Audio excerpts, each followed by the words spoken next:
오늘은 주님께서 가르쳐 주신 기도 6번째 그리고 마지막 마무리되는 설교가 되겠습니다.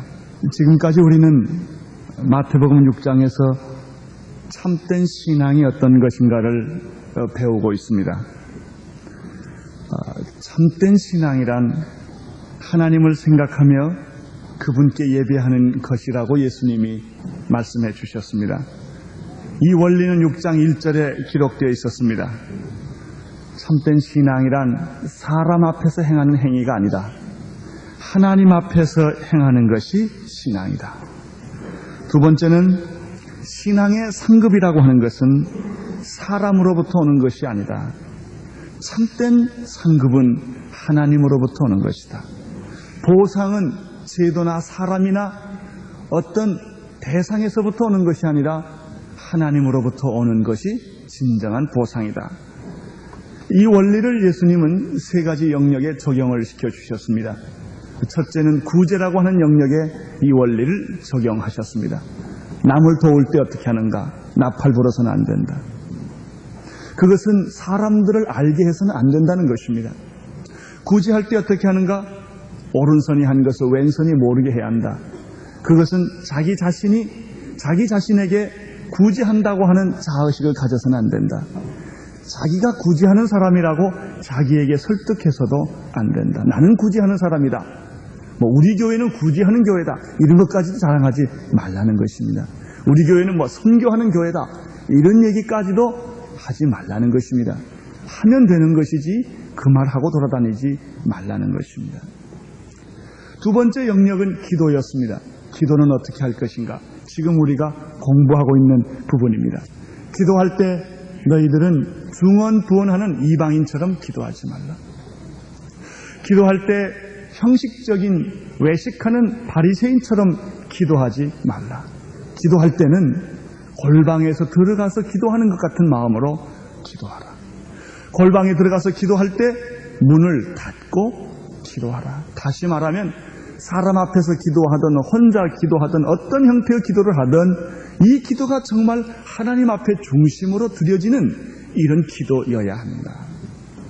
그리고 세 번째로 예수님은 이 원리를 금식에 적용해 주셨습니다. 참된 신앙이란 하나님 앞에서 하는 것과 마찬가지로 참된 기도도 하나님 앞에서 하는 것입니다.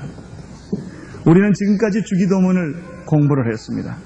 그것을 다시 정리하여 요약하면 이런 내용이 됩니다. 기도할 때 맨 먼저 생각할 것은 사람이 아니라 하나님이다. 사람의 필요가 아니라 하나님의 필요다.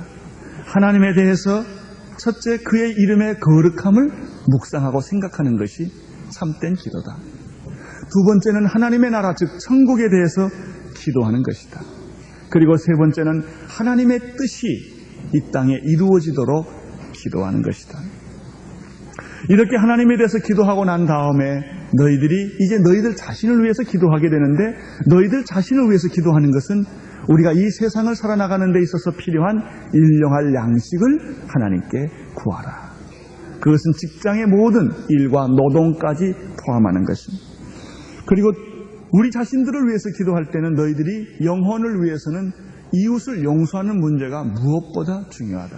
내가 하나님으로부터 구속 곧 죄사함을 받았다면 내 이웃을 용서하며 관용하며 사랑하는 것이 바로 우리가 해야 할 가장 필요한 일이다.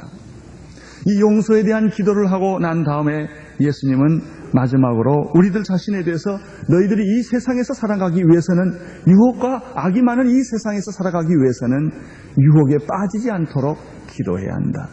그리고 이 세상에는 사탄과 악한 무리들이 너무나 많다. 우는 사자처럼 너희들을 집어삼키려고 하기 때문에 이 악한 사람들 속에서 악의 구조에서 빠지지 않고 해방을 받을 수 있도록 기도하라고 예수님이 말씀하셨습니다. 이런 기도가 다 끝난 다음에 이제 오늘 공부할 부분은 기도의 마무리입니다. 기도를 어떻게 끝을 낼 것인가? 그것을 우리가 보통 성령이라고 불리워지는 부분입니다. 13절입니다. 13절에 보면은 우리를 시험에 들게 하지 마옵시고 다만 악에서 구하옵소서. 그리고 가로치고 난 다음에 다음과 같은 말이 기록되어 있습니다. 같이 한번 읽겠습니다. 나라와 권세와 영광이 아버지께 영원히 있사옵나이다. 아멘. 재밌는 사실을 여기서 발견합니다. 여러분이 기도를 시작하실 때 예수님이 어떻게 기도하라고 했습니까? 하늘에 계신 우리 아버지여 라고 기도가 시작되었습니다. 그런데 이제 끝을 어떻게 맺으라고 예수님이 말씀하십니까? 하나님의 나라와 권세와 영광이 아버지께 영원히 있사옵나이다. 아멘. 이렇게 끝을 맺으라고 말했습니다. 이것은 무엇을 뜻합니까? 기도란 시작도 하나님이요 끝도 하나님이라는 뜻입니다. 그러나 대부분의 많은 사람들은 기도의 주제가 자기입니다. 내 문제입니다. 내 사정입니다. 하나님께 아뢰는 것은 하나님의 뜻을 이루어 달라기보다는 하나님 내 뜻을 좀 이루어 주시옵소서. 내가 이런 계획을 가지고 있습니다. 스님 내가 이런 비전을 가지고 있습니다. 하나님 여기에 사인을 좀 해 주십시오. 이것을 꼭 좀 이루어 주시옵소서. 금식하겠습니다. 철회하겠습니다. 제가 40일 작정 기도를 하겠습니다. 보니까 하나님의 뜻을 이루는 데 관심이 있는 게 아니라 자기의 문제에 관심이 있습니다. 기도는 철저히 시작도 하나님에 대한 관심이요 끝도 하나님에 대한 관심입니다. 신앙이란 무엇입니까? 하나님에 대한 관심입니다. 그러나 우리는 하나님이 왜 필요합니까? 나를 위해서 필요했던 것입니다. 내가 외로우니까, 내가 고통스러우니까, 내가 병들었으니까, 내가 불안하니까 하나님이 필요했습니다. 그러나 참된 신앙은 하나님이 중심입니다. 우주의 시작도 하나님이요 우주의 끝도 하나님이십니다. 하나님은 우주를 만드셨기 때문에 우주에 충만하신 분입니다. 하나님은 우리를 지으셨기 때문에 하나님은 누구보다도 우리를 잘 아시는 분이십니다. 하나님은 결코 어떤 이론이나 철학의 대상이 아닙니다. 그분은 우리의 창조자이십니다. 우리의 근원이십니다. 그리고 우주의 근본이십니다. 하나님을 모르고 과학을 알 수가 없습니다. 왜냐하면 하나님이 과학의 주인이시기 때문에. 하나님을 모르고 인체의 신비를 알 수가 없습니다. 어떤 의사도 하나님을 모르고 인체의 신비의 정의를 다 깨달을 수가 없습니다. 하나님을 모르고 예술을 알 수가 없습니다. 어떤 예술가도 하나님을 알지 못한다면 하나님이 만들어 놓은 우주의 아름다움과 우주의 미의 극치를 그는 결코 그릴 수가 없을 것입니다. 하나님은 바로 우리의 전부이기 때문입니다. 그러므로 신앙이란 바로 이 하나님을 깨닫는 것입니다. 신앙이란 바로 이 하나님 앞에 나가는 것입니다. 담대히 은혜의 보좌 앞에 나가는 것입니다. 기도란 참된 신앙에서만 참된 기도가 가능합니다. 이 말은 다른 말로 말하면 참된 기도란, 참된 신앙이란 참된 기도에서 가능하다는 말도 됩니다. 기도의 끝은 그분의 나라와 그분의 권세와 그분의 영광이 오직 하나님께 영원히 있다는 이 고백과 감격을 드리는 것입니다. 그리고 그것을 확인하는 것입니다. 신구약에 보면은 이 하나님의 나라와 권세와 영광에 대해서 많이 기록하고 있는 것을 봅니다. 역대상 29장 11절에 보면 여호와여 광대하심과 권능과 영광과 이김과 위엄이 다 주의 것이로소이다. 시편 145편 21절에 보면은 모든 육체가 그의 성호를 영영히 송축할지어다. 시편 72편 18절 19절에 보면은 홀로 기사를 행하시는 하나님 곧 이스라엘의 하나님을 찬송하며 그 영화로운 이름을 영원히 찬송할지어다. 온 땅에 그 영광이 충만할지어다. 아멘. 이것이 구약의 모든 하나님의 사람들의 신앙 고백이었습니다. 우리는 구약에 나타난 여러 가지 하나님의 영광에 대한 얘기를 들어본다면 끝이 없습니다. 시편에는 온통 하나님의 나라와 권세와 영광과 그 위엄과 하나님의 능력에 대한 찬탄으로 가득 차 있습니다. 구약뿐입니까? 신약에도 시편 같은 얘기들이 얼마나 많은지 모릅니다. 저는 최근에 이런 기사들이 성경에 있다는 사실을 알고 깜짝 놀라기 시작을 했어요. 제 자신을 돌이켜보건대 제가 성경을 읽기 시작하면서 맨 먼저 제가 깨달았던 것은 톨스토이식 성경이었습니다. 다시 말하면 성경 안에 있는 휴머니즘을 자극하고 고무하고 격려하는 글에 눈물을 흘리며 감동했습니다. 오른뼘 뺨을 치면 왼뼘 뺨을 내라. 친구를 위하여 목숨을 버리면 이에서 더 큰 상이 없느니라. 받고자 하는 줄 것이요. 이런 얘기들이 굉장히 감동을 주었습니다. 저는 그 후에 성장을 하는 과정에서 예수 그리스도의 십자가를 체험하기 시작을 했습니다. 구원의 확신을 깨닫기 시작을 했습니다. 구원의 확신을 알고 나서부터 성경을 보니까 성경에는 보혈, 십자가라는 말이 왜 그렇게 많은지 몰라요. 예전에는 그 글자가 보이지 않았습니다. 그러나 나에게 그 말이 새롭게 깨달아지기 시작했습니다. 부활하신 주님이 내 가슴 속에 임하기 시작을 했습니다. 그 후에 저는 성령을 체험하게 됐습니다. 성령을 체험하고 나니까, 특별히 신약을 읽으니까 어떻게 성령에 대한 얘기가 많이 있는지 몰라요. 성령의 충만, 성령의 사건, 성경을 보니까 모든 게 다 성령의 사건이에요. 창세기를 보니까 성령이 천지를 창조하시는데 역사했다는 것을 내 눈에 보이기 시작했어요. 저는 성령을 체험하고 난 다음에 그 다음에 마귀 귀신을 경험하기 시작했어요.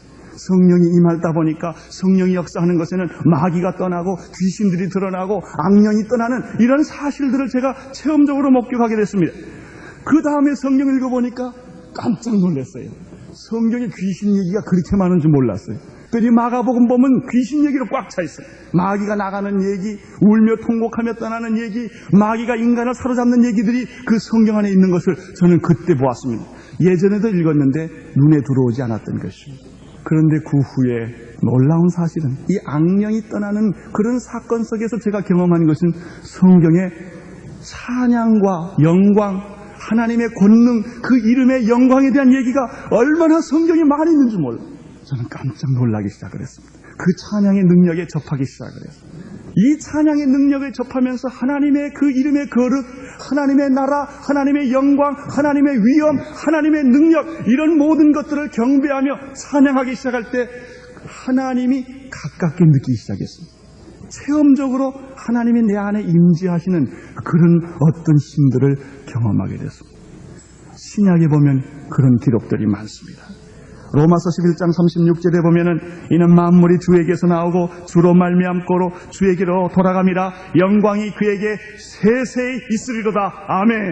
이렇게 되어 있습니다. 저는 로마서 하면 믿음으로 의롭다 하는 그것만 열심히 생각했습니다. 그러나 믿음으로 의롭다함을 받은 사람들이 이제 하나님과 더불어 평화를 누리자. 그리스도 안에 있는 자에게는 결코 정죄함이 없다. 성령 안에 있는 사람에게는 결코 정죄함이 없다. 누가 우리를 그리스도의 사랑에서 끊으리요? 이런 얘기가 나오면서 결국은 결론이 무엇인가? 만물이 주에게로서 나오고 만물이 주로 말미암고 만물이 주에게로 돌아갑니다. 영광이 그에게 세세 있으리로다. 아멘. 보니까 이런 감격들이 모든 신약 저자들 고백 속에 있었다고 하는 사실을 새롭게 보게 됩니다. 디모데후서 4장 18절에는 그에게 영광이 세세 무궁토록 있을지어다. 아멘. 계시록 1장 16절에는 그에게 영광과 능력이 세세토록 있기를 원하노라.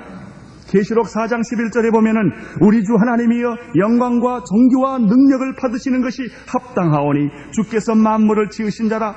만물이 주의 뜻대로 있었고 또 지으심을 받았나이다. 특별히 계시록을 보십시오. 거기에는 하나님의 그 비밀들이, 하나님이 그 천국의 비밀들, 미래의 비밀들을 거기에 얘기하고 있지만 얘기하고 있는 도중에 하나님의 그 권능에 감격해서 글을 더 쓰지 못하고 이런 감탄과 찬미와 영광을 올려드리는 것을 여기서 보게 됩니다. 계시록 5장 15절에 보좌에 앉으신 어린 양에게 찬송과 존귀와 영광과 능력을 세세토록 돌릴지어다. 계시록 19장 1절에 보면은 할렐루야, 구원과 영광과 능력이 우리 하나님에게 있도다. 이런 얘기들은 구약의 시편뿐만이 아닙니다. 신약에도 도처에 어떤 사실을 기록하다가 바로 하나님께 찬양을 돌리고, 간증을 하다가 하나님께 찬양을 돌리고, 어떤 영적인 사실을 기록하다가 하나님께 찬양하는 모습들이 가득 차 있는 것을 보게 됩니다. 놀라운 일입니다. 그리고 신앙이 깊어지면 이런 사실들을 발견하게 됩니다. 그리고 이런 사실들을 노래하게 됩니다. 내 평생에 주님을 찬양하며 노래하며 내 생애가 끝나기를 바라게 됩니다. 신구약을 통해서 발견되는 것은 무엇입니까? 그것은 하나님의 임재에 대한 경배입니다. 하나님의 파루시아, 하나님의 그 임재가 오늘 우리에게 있을 때 충격과 감동과 그 어쩔 줄 모르는 하나님 앞에서의 경외감, 하나님에 대한 발견, 그것은 곧 하나님의 나라와 권세와 영광에 대한 발견입니다. 진정한 하나님의 발견에서 진정한 자신의 발견을 볼 수 있습니다. 당신의 나라와 당신의 권세와 당신의 능력이 영원토록 하나님께 있습니다. 아멘. 이 기도 끝입니다. 이제 우리는 하나님의 나라, 하나님의 권세, 하나님의 영광을 하나씩 생각해 보겠습니다. 첫째, 하나님의 나라입니다. 이 하나님의 나라는 성경의 주제입니다. 신구약의 전 주제입니다. 성경이 우리들에게 계속해서 강조하고 있는 것은 무엇입니까? 우리는 하나님의 백성이고 하나님은 우리의 아버지시라고 하는 주제입니다. 이것이 반복적으로 계속해서 나옵니다. 하나님의 나라란 어떤 것입니까? 하나님의 새로운 사회입니다. 여러분, 하나님의 나라는 하나님의 새로운 사회를 의미합니다. 하나님의 새로운 사회가 예수 그리스도를 말미암아 이 땅에 온 것입니다. 하나님의 새 나라는 하나님의 통치가 이루어진 것입니다. 그리스도인들은 이 세상에서 살지만 결코 여기가 영원한 천국이요 고향이 아니라는 사실을 잘 알고 사는 사람들입니다. 이거 모르고 사는 사람들은 그리스도인이 아닙니다.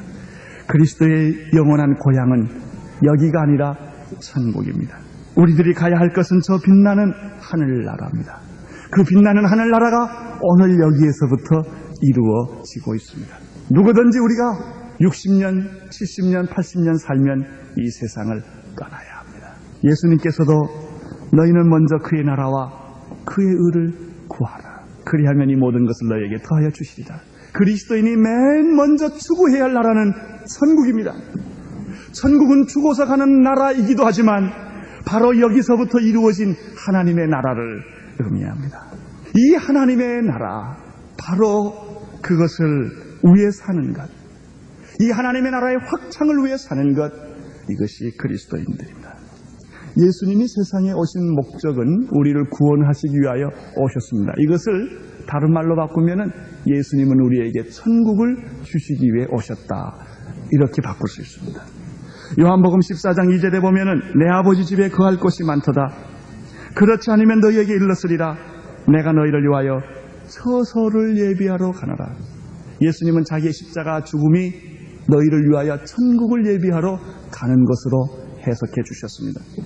내가 너희를 위하여 처소를 예비하면 주님은 이제 다시 오실 것입니다. 내가 다시 와서 너희를 내게로 영접하여 나 있는 곳에 너희도 있게 하리라. 여러분, 주님은 천국을 예비하기 위하여 오셨고 천국을 위하여 십자가에 못 박혀 돌아가셨고 우리를 천국으로 인도하기 위하여 다시 오실 것이다. 천국이 있음을 확실히 믿으셔야 합니다. 하나님의 나라가 분명히 있음을 믿으셔야 합니다. 그래서 여러분은 안심하고 죽을 수 있기를 바랍니다. 죽을 때 두려워하지 마십시오. 죽어도 괜찮습니다. 그냥 안심하고 죽기를 바랍니다. 왜냐하면 우리에게는 그 나라가 있기 때문입니다. 여러분, 세상이 고통스럽고 죄가 가득 차다고 원망하지 마십시오. 이 세상 속에서 하나님은 하나님의 나라를 이루고 계십니다. 그리스도인들을 통해서 천국을 하나님은 이루고 계십니다.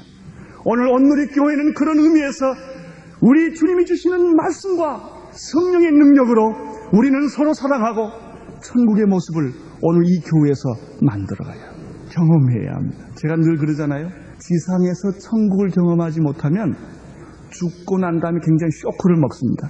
그래서 지금부터 좀 예비해야 합니다. 천국 경험을 좀 해야 합니다. 용서하고 사랑하는 경험들을 열심히 하다가 천국 가야 충격을 안 받습니다. 더럽게 살다 천국 가면 충격받습니다. 여러분, 그 나라가 우리에게 있습니다. 천국이 예비되어 있습니다. 예수님은 천국의 주인이십니다. 오늘 믿는 자들에게 이 하나님의 나라를 주었습니다. 사망에서 생명으로 옮겼느니라. 우리는 지옥에서 천국으로 바뀌어졌습니다. 우리 아버지는 마귀에서 하나님으로 바뀌어졌습니다. 하나님의 나라가 있습니다. 이것을 노래하고 찬양하고 믿고 확신하는 것이 기도의 끝입니다. 두 번째입니다. 나라와 권세가 이렇게 되어 있습니다. 권세라는 말을 더 쉽게 이해하는 방법은 권능이라 이렇게 말하면 더 쉬워집니다. 영어로는 파워 이렇게 되어 있습니다. 힘입니다. 무슨 힘입니까? 그것은 하나님 나라를 통치하는 힘을 의미합니다. 그 힘이 있어야 돼요. 사람이 짧은 세월 동안 살려면 육신이 건강해야 됩니다. 이 몸이 아프면요 못하는 게 많습니다. 이것도 못하고 저것도 못하고 사람도 안 만나고 자꾸 쉬어야 돼요. 일하고 싶은데 몸이 따라주지 않으니까 그냥 잠을 못 자겠어요. 일 좀 하고 싶은데. 근데 건강해야 일을 하죠. 좀 강철 같은 건강이 있었으면 좋겠어요. 한 4시간만 자고 아침에 일어나면 눈이 번쩍번쩍 띄어지고 아무리 일해도 피곤하지 않는 이 강철 같은 건강이 좀 있었으면 좀 원 없이 일하고 싶어요. 아이디어는 무지무지하게 창출되는데 이걸 감당할 건강이 있어야죠. 사람이 육신을 살아나가는데도 건강이 필요합니다. 힘이 있어야 합니다. 그리고 무슨 일을 하려면 돈이 있어야 돼요. 돈이 좋은 겁니다. 돈이 우상은 아닙니다. 우리가 돈 벌기 위해 사는 것은 아닙니다. 그런데 무슨 일을 하려면 돈이 있어야 합니다. 어떤 여건이 형성되어야 합니다. 무슨 일을 하려면 지혜가 필요합니다. 지식이 필요합니다. 경험이 필요합니다. 이 세상 일을 하기 위해서 다 이런 것들이 필요합니다. 여러분, 하나님의 나라에는 힘이 있습니다. 이것이 권세입니다. 하나님의 능력, 하나님의 나라를 통치할 만한 하나님의 능력, 바로 그것이 권세입니다. 놀라운 권세가 하나님에게 있습니다. 우주를 창조하실 뿐만 아니라 우주를 섭리하시고 우주를 지배하시는 권세가 그분에게 있습니다. 하늘과 땅의 권세가 그분에게 있습니다. 이 권세를 여러분은 찬양해야 합니다. 하나님의 능력을 찬양하셔야 합니다. 온 우주를 만드신 이 하나님의 위대하신 능력을 찬양해야 합니다. 빛이 있으라 하심에 빛이 있었더라. 이 하나님의 능력을 여러분들은 찬양해야 합니다. 그 권세가 있음을 믿어야 합니다. 하나님에게 능력이 없다면 얼마나 무서울까요? 안심하십시오. 죽은 자도 살리는 능력이 그분에게 있습니다. 모든 사망을 초월하는 능력이 하나님에게 있습니다. 생명의 능력, 부활의 능력입니다. 그런데 이 능력을 하나님은 예수님에게 주셨습니다. 마태복음 28장 18절에 예수님이 무슨 말씀을 하셨습니까? 하늘과 땅의 권세를 내게 주셨으니 그러므로 너희는 가서 모든 족속으로 제자를 삼아 아버지와 아들과 성령의 이름으로 세례를 주고 내가 내게 가르쳐 분부한 것을 모두 지키게 하라. 볼지어다 세상 끝날까지 내가 너와 함께 있으리라. 하나님, 예수님은 이 하늘의 권능을 그대로 소유하신 분이셨습니다. 안진뱅이를 일으키셨습니다. 봉사를 눈뜨게 했습니다. 풍랑을 잠잠케 했습니다. 죄를 용서해 줄 수 있는 능력이 그분에게 있었습니다. 귀신을 쫓아내는 능력이 그에게 있었습니다. 예수님의 능력입니다. 이것이 하늘의 권세입니다. 더 놀라운 일이 있습니다. 이 하늘의 권능, 권세를 우리에게도 주셨다고 하는 사실. 모든 믿는 자들에게 하나님은 이 권능을 주셨습니다. 마가복음 16장 17절에 믿는 자들에게는 이런 표적이 따르니 너희들이 내 이름으로 귀신을 쫓아내며 새 방언을 말하며 뱀을 집으며 무슨 독을 마실지라도 해를 받지 아니하며 병든 자에게 손을 얹는 즉 나음을 얻으리라. 아멘. 여러분과 나에게 이 능력을 주셨습니다. 이것뿐만 아니라 하나님은 우리들에게 용서하는 능력도 주셨습니다. 원수도 사랑하는 능력을 우리들에게 주셨습니다. 자기를 헌신할 수 있는 믿음과 능력도 하나님은 우리들에게 주셨습니다. 이것은 하나님의 권세입니다. 하나님 당신의 나라가 있습니다. 하나님 당신 나라의 그 권능과 권세가 있음을 나는 찬양합니다. 이것이 기도입니다. 세 번째 주기도문에 나라와 권세와 영광이 그에게 세세무궁토록 있나이다. 이렇게 말했는데 세 번째 영광입니다. 영광은 무엇입니까? 이 영광이 잘 이해가 안 됩니다. 왜냐하면 우리는 영광 받아본 일이 없기 때문에, 영광 속에 거해본 일도 별로 없기 때문에 이 영광이라는 말이 잘 이해가 되지 않습니다. 영광은 하나님의 본질입니다. 하나님의 속성의 본질입니다. 인간에게는 영광이 없습니다. 인간에는 비참함만 있습니다. 사람이 제일 많이 경험한 것은 영광스러운 경험이 아니라 비참한 경험들을 많이 합니다. 그러나 오늘 그리스도인들에게는 하나님의 영광을 볼 수 있는 특권을 주셨습니다. 시편 113편 4절에 보면은 여호와는 모든 나라 위에 높으시며 그의 영광은 하늘 위에 높으시도다 이렇게 됐습니다. 하나님의 영광은 하늘 위에 높으시도다. 시편 138편 5절에 보면은 여호와의 영광은 크시도다. 여러분 이거 느껴주세요. 여호와의 영광이 온 우주에 충만하도다. 꽃 한 송이를 보면서, 기가 막힌 한국의 가을을 보면서, 익어가는 감을 보면서 여러분은 거기에 하나님의 영광이 충만한 것을 느낍니까? 하나님의 지식이 바다가 덮음같이 덮여지는 것이 느껴집니까? 그것이 신앙입니다. 호흡을 하면서, 살아있다는 이 사실 앞에서, 온 우주 만물을 보면서, 인간의 신비한 모습을 보면서, 내 자신을 보면서 우리는 하나님의 영광을 보아야 합니다. 온 우주를 창조하신 분이기 때문에. 아마 하나님의 영광을 제일 잘 느낄 수 있는 사람은 거듭난 사람들. 거듭남을 경험할 때 우리는 하나님의 영광을 경험하게 됩니다. 이사야 6장 3절에 보면은 하나님의 장엄한 거룩하심을 볼 때 천사들이 거룩하도다 이렇게 말하면서 만군의 여호와 이름이 온 땅에 충만하도다. 여러분 태양을 직시할 수 있습니까? 못 봅니다. 안경 쓰면 보겠죠. 그러나 태양을 보면 눈이 아픕니다. 눈이 상합니다. 태양을 보면서도 태양의 빛 때문에 태양을 못 보는데 하나님의 영광은 상상해 보십시오. 그 하나님의 영광의 광채 억만 분의 1을 우리가 비침을 받았다 해도 우리는 기절해버리고 말 것입니다. 하나님은 이 영광을 다른 우상에게 주지 않겠다고 말했습니다. 이사야 42장 8절에 나는 내 영광을 다른 자에게 내 찬송을 우상에게 주지 아니하리라. 그러나 많은 사람들은 영광을 우상에게 바치고 있습니다. 로마서 1장에 보면은 하나님의 영광을 썩어질 인간의 우상과 바꿔버렸다고 말했습니다. 그것이 인간입니다. 이 하나님의 영광의 광채가 예수님에게 나타났습니다. 놀라운 말씀이 히브리서 1장 3절에 있습니다. 거기에 보면은 예수님은 하나님의 영광의 광채시다 이런 표현이 있습니다. 하나님의 영광을 온전히 옷 입으신 분이 바로 예수 그리스도십니다. 요한복음 1장 14절에 보면 이렇게 기록되어 있습니다. 우리가 그의 영광을 보니 아버지 독생자의 영광이요 은혜와 진리가 충만하더라. 우리는 예수 그리스도에게서 하나님의 이 영광을 보게 됩니다. 예수를 만난 자마다 구원받지 않은 사람이 없었습니다.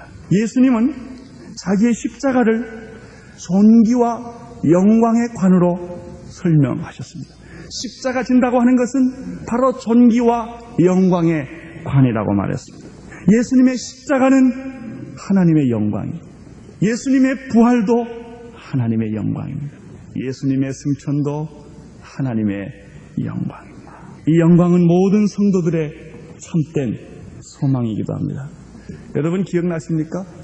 모세가 산에 올라가서 40일 동안 금식하면서 하나님의 말씀을 받고 내려올 때 그 얼굴에서 뭐가 났습니까? 빛이 났습니다. 이것이 하나님의 영광의 광채입니다.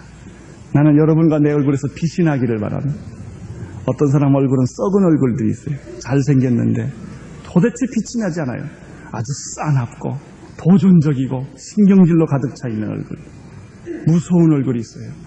그러나 어떤 얼굴은 밝고 건강하고 사랑스럽고 이런 미소가 있습니다. 사람들은 모세의 얼굴을 보진 못했다고 말했습니다. 왜냐하면 빛이 너무나 나서 모세의 얼굴을 보면 아마 눈이 아팠는지 몰라요. 제게도 그런 게 좀 빛이 났으면 얼마나 좋을까요? 여러분이 내 얼굴을 보면 놀래니까. 그러나 저는 그러지를 못합니다. 여러분, 하나님과 깊이 만난 사람에게는 이 영광의 광채가 있습니다.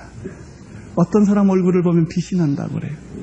특별히 새벽기도 많이 한 사람들 보면 얼굴에서 빛이 난다. 기도 많이 하신 권사님들, 성령 충만한 사람들을 보면은 그 얼굴에서 빛이 납니다. 여러분, 하나님의 영광은 예수 그리스도에게 나타났고 예수 그리스도의 삶과 죽음과 부활과 승천을 통해서 나타난 이 영광은 예수 그리스도를 믿는 자에게도 이 영광을 주시겠다고 말했습니다.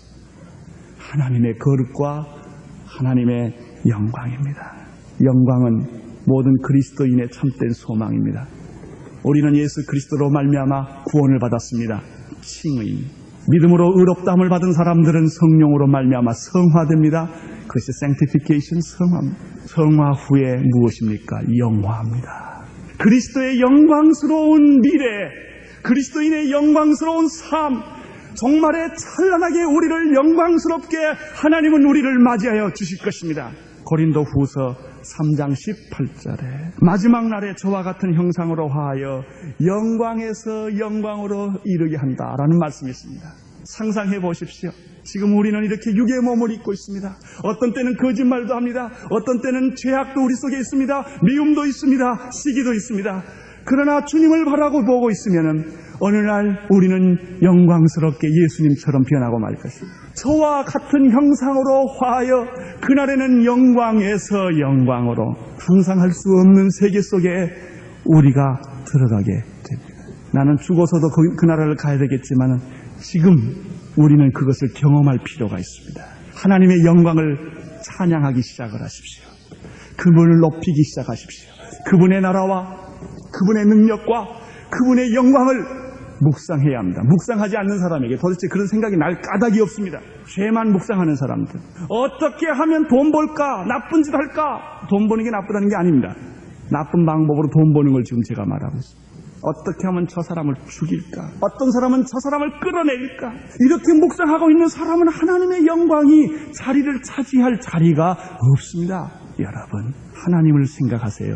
하나님의 나라와 하나님의 능력과 하나님의 그 영광, 그것을 자꾸 생각해야 합니다. 그림을 그리는 사람이 자기가 그림을 그리고 싶은 주제가 머릿속에 완전히 그림으로 그려져야 합니다. 머릿속에. 그리고 그 그림을 그대로 붓으로 표현하는 것입니다. 그림이 없이 되는 대로 그려간 사람은 집을 그려볼까? 나무를 그려볼까? 아니야, 집을 하나 그려보자. 이렇게 해서 그리면 절대로 좋은 작품은 나올 수가 없을 것입니다. 여러분 머릿속에 하나님의 영광으로 그 하나님의 세계가 먼저 가득 차야 합니다.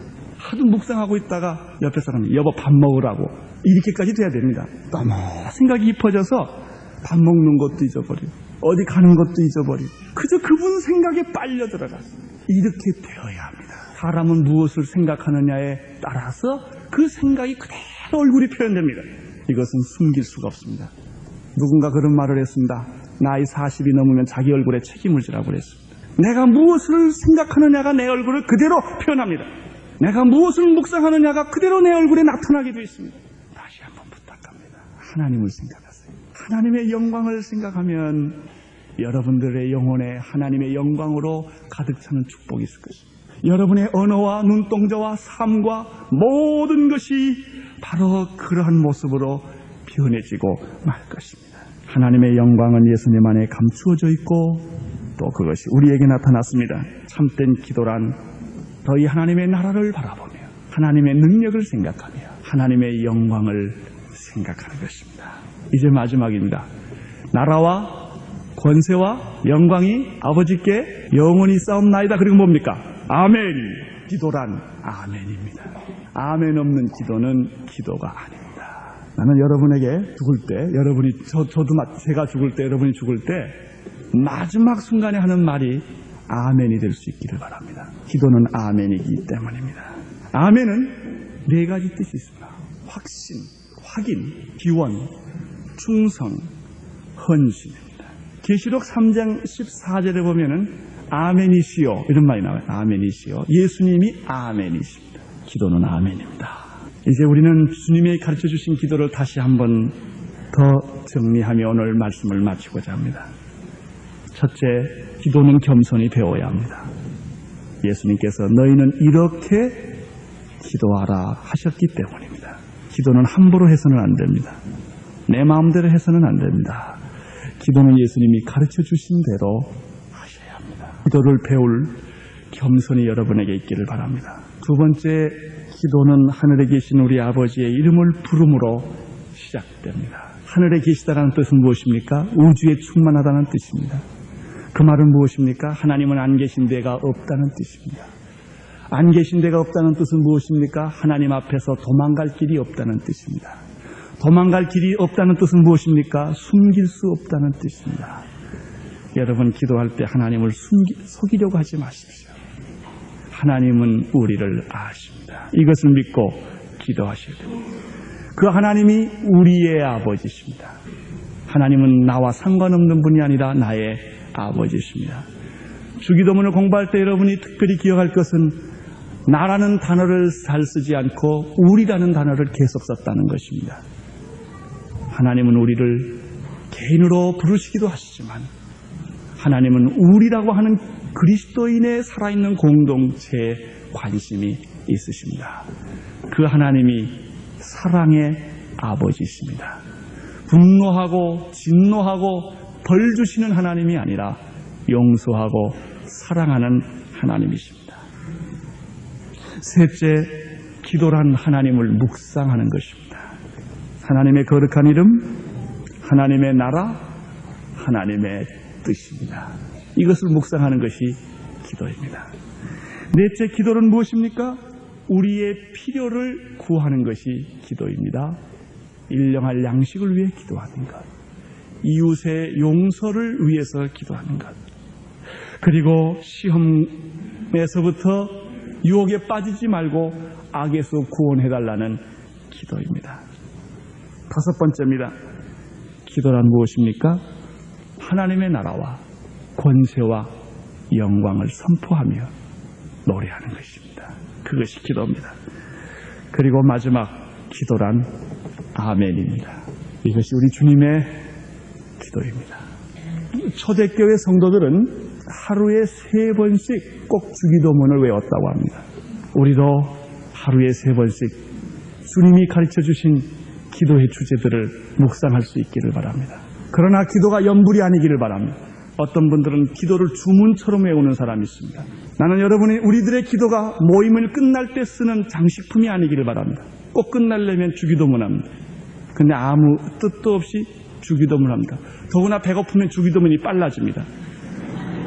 왜? 빨리 끝내야 모임이 끝나고 가서 밥을 먹기 때문입니다. 주기도문은 모임을 끝내기 위해서 하는 예식이 아닙니다. 진짜 주님의 기도를 해야 합니다. 참된 기도란 찬양으로 시작해서 찬양으로 끝나는 것입니다. 인생의 시작도 찬양이요, 끝도 찬양입니다. 이런 인생이 복된 인생입니다. 이사야 43장 7절에 보면 물은 내 이름으로 일컫는 자 곧 내가 내 영광을 위하여 창조한 자를 오게 하라. 그들을 내가 지었고 내가 만들었느니라. 우리 인생이란 하나님의 영광을 위하여 만들어졌습니다. 고린도전서 10장 31절에 그런즉 너희가 무엇을 먹든지 마시든지 다 하나님의 영광을 위하여 하라. 여러분에게 이런 축복이 있기를 바랍니다.